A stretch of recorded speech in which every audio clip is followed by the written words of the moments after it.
I'm Katie Couric. Tonight, Prime Minister Blair makes it official. America's chief ally in Iraq will start pulling out. Increasingly, our role will be support and training, and our numbers will be able to reduce accordingly. Also tonight, healthcare costs climbing even higher. A new report has dire predictions for the future. A very special employee benefit, how some progressive companies are helping workers bear the burden of caring for an aging parent. This is the CBS Evening News with Katie Couric. Hello, everyone. We begin tonight with the shrinking U.S.-led coalition in Iraq. British Prime Minister Tony Blair today made official what we reported last night. America's #1 ally will begin withdrawing hundreds of its troops from Basra and elsewhere in southern Iraq over the next few months. Denmark, a much smaller ally, announced today it will withdraw its entire contingent of just over 400. So the coalition, which at its peak included the United States and 38 other nations, is down to the U.S. and 21 other nations. U.S. troop strength in Iraq is now 139,000 and growing.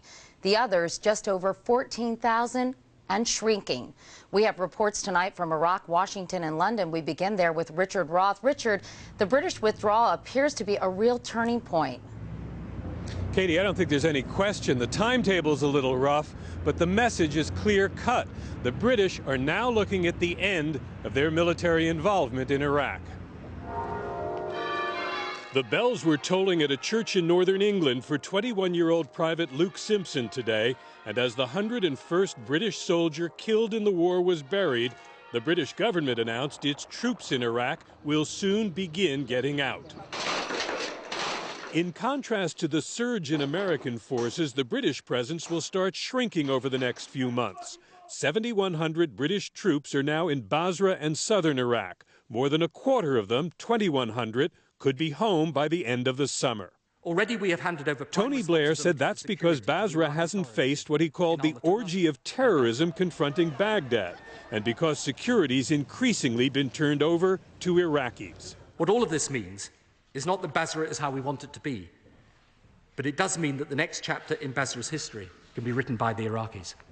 He stopped short of announcing an exit date, but hinted there's an exit strategy. The UK military presence will continue into 2008 for as long as we are wanted and have a job to do.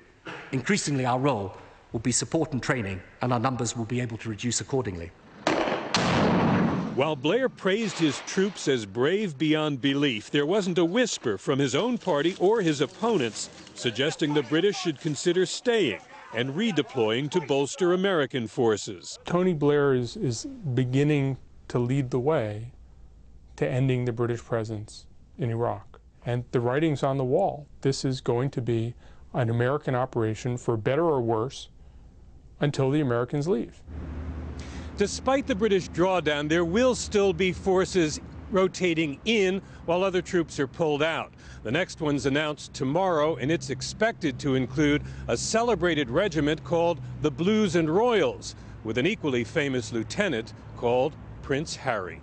Katie? Richard Roth reporting from London tonight. With the British about to start withdrawing forces, what does that mean for maintaining order in southern Iraq, including Basra, the country's second largest city? Our chief foreign correspondent Lara Logan reports on the state of Iraq's mostly Shiite south.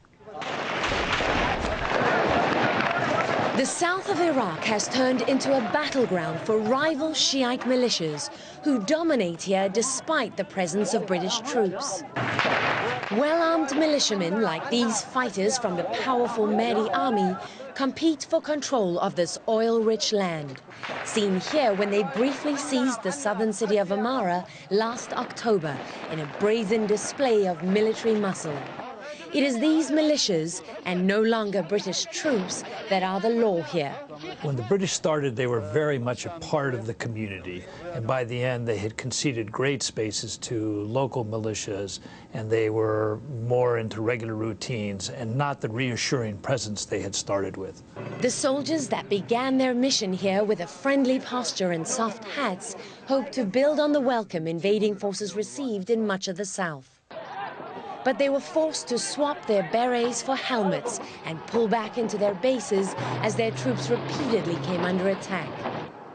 By September 2005, when these dramatic images were seen around the world, it was clear British forces in Basra had worn out their welcome. Crowds of locals vented their anger against them with petrol bombs and stones. I believe that the British now see that they are more part of the problem than of the solution, and as such, they should get out. The withdrawal comes as no surprise to U.S. commanders here, one of whom told me the British haven't been in control of the South for some time. However, there is concern that this will give neighboring Iran free rein to continue its support of these powerful militias. Lara Logan, CBS News, Baghdad. Now to Washington and our chief correspondent there, Bob Schieffer. Bob, the Bush administration is characterizing the British drawdown as a sign of success. Is anyone buying that? Well, if that's the claim, it's going to be a very hard sell to a country and a public that is already turned against this war, and especially a hard sell with the Congress. I think what we're seeing here, Katie, is what happened back during the Vietnam era when things were going badly, and the crusty old senator from Vermont, George Aiken, said there's only one way out here, that is to declare victory and just leave. That's what we're seeing. Tony Blair is telling his people, we've done our job, now we're going to start bringing our people home. And Bob, do you think this will change minds or change even votes on Capitol Hill? Well, I think it's going to make the president even more isolated than perhaps he is now. The Democrats have already pounced on this. They say it shows that the president's idea of putting more troops in is not the solution, and that there is not a military solution. There has to be a diplomatic solution. Whether you're for the war or against the war, Katie, what this underlines tonight is that the coalition that the president put together to fight this war is now coming apart. Bob Schieffer in Washington tonight. Bob, thank you.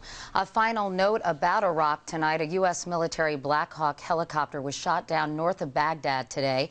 None of the 9 people on board was seriously injured. At least 8 American helicopters have crashed or been forced down by hostile fire in the past month. Meanwhile, the president of Iran today defied a UN deadline and said his country will continue to pursue its nuclear energy program. Mahmoud Ahmadinejad said Iran will not retreat 1 iota from its position. The UN had given Iran 60 days to stop enriching uranium. The Iranians say they need it for nuclear power, but it can also be used to make nuclear weapons. Here at home, a burst of inflation. The government says consumer prices rose 0.2% at the start of the year. Leading the way, the cost of health care rising 4 times as much. And according to a new government report out today, those numbers will just keep going up and up for the foreseeable future.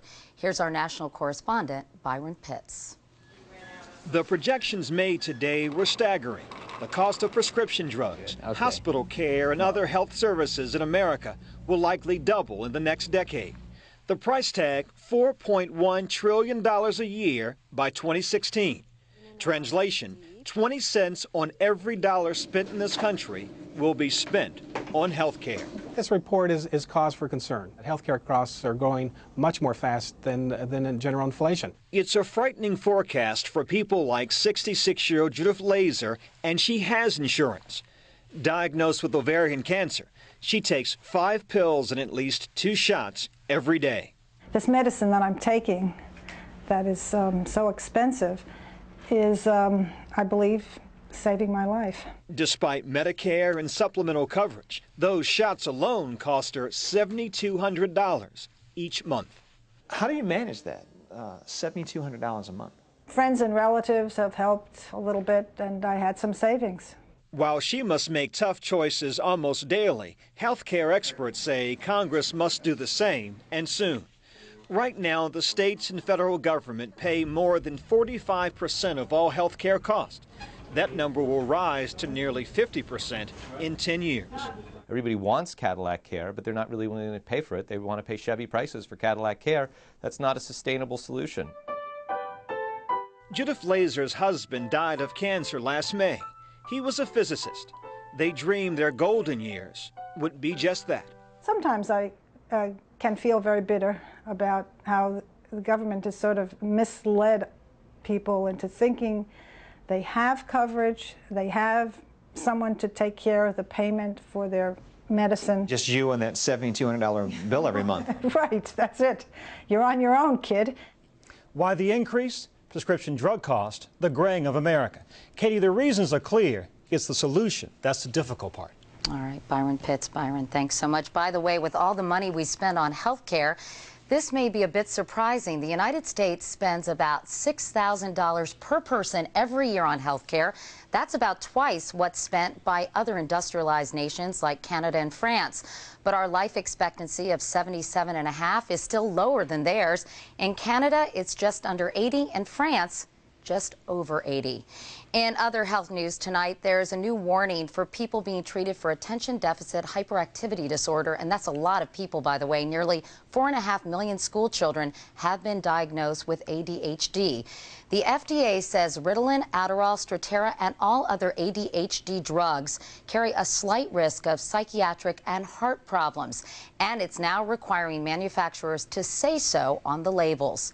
For more on the new guidelines, you can go to our partner in medical coverage, WebMD.com, and just search ADHD.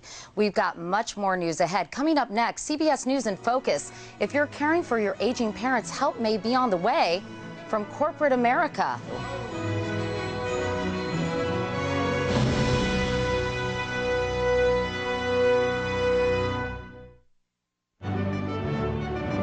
CBS News in Focus. All week long, we've been looking at the challenges of caring for an aging parent, something now facing millions of baby boomers. It's a problem for employers as well. According to one report, each caregiving employee costs the boss more than $2,000 a year on average in lost productivity. Now, as Kelly Wallace reports, some progressive companies have decided it makes a lot of sense to provide help for the caregivers. When Linda Blossom leaves her office at the mortgage giant Freddie Mac, another job begins. Mom? Got it. Taking care of her 74-year-old mother who's been battling breast cancer for years. She acted a little stressed for a while, and then all of a sudden, I didn't see the stress anymore. What changed? This is life-saving. Linda started attending these monthly support group meetings at her office, where on company time, she and other workers can vent. It was an emotional turmoil. And share tips about caring for mom and dad. How helpful is that? Huge. Huge. You know, I've told people it's all about people helping people. Marianne O'Connor is Director of Benefits for Freddie Mac. And is it a sense of helping, you know, wanting to help, but is it also protecting your bottom line, too? It's both, absolutely. By offering something like this, it definitely helps Freddie Mac because they're coming to work and they're being productive and they can focus on the job at hand. That's important because companies lose a staggering $33 billion a year when employees miss work or quit to care for their loved ones. And as the workforce ages and people live longer, those numbers are only going to go up. Johnny Taylor, who tracks workplace trends, says corporations that once were pressured to provide better child care are now going to have to provide better elder care. Employees will begin to demand it because it will be such a strain on them personally and financially to provide for their elder parents and grandparents and the like, and they'll just call for it. It'll become a part of the new benefits package. Corporate America has a long way to go. According to a survey conducted by Taylor's Group for CBS News, only about 1 in 4 companies offers any elder care benefits. McGraw-Hill allows workers to add mom or dad to their health plans. Prudential Financial offers free legal help to prepare living wills for elderly parents.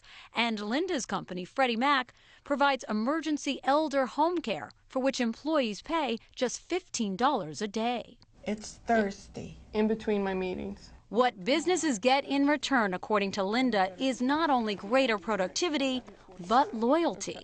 If they didn't understand it here, I wouldn't be here. I was 18 years old. And for this mother and daughter, that understanding means everything. It's been a real blessing. I really am very blessed. Kelly Wallace, CBS News, McLean, Virginia. If your company doesn't provide elder care benefits, experts suggest you and your coworkers go to your human resources department and let it be known you want them, maybe in exchange for another benefit you don't use. And to find out which companies already provide elder care benefits, go to cbsnews.com and click on FYI. I'm Katie Couric. Thanks for watching. I'll see you tomorrow. Good night. CBS News. See it now, anytime, anywhere.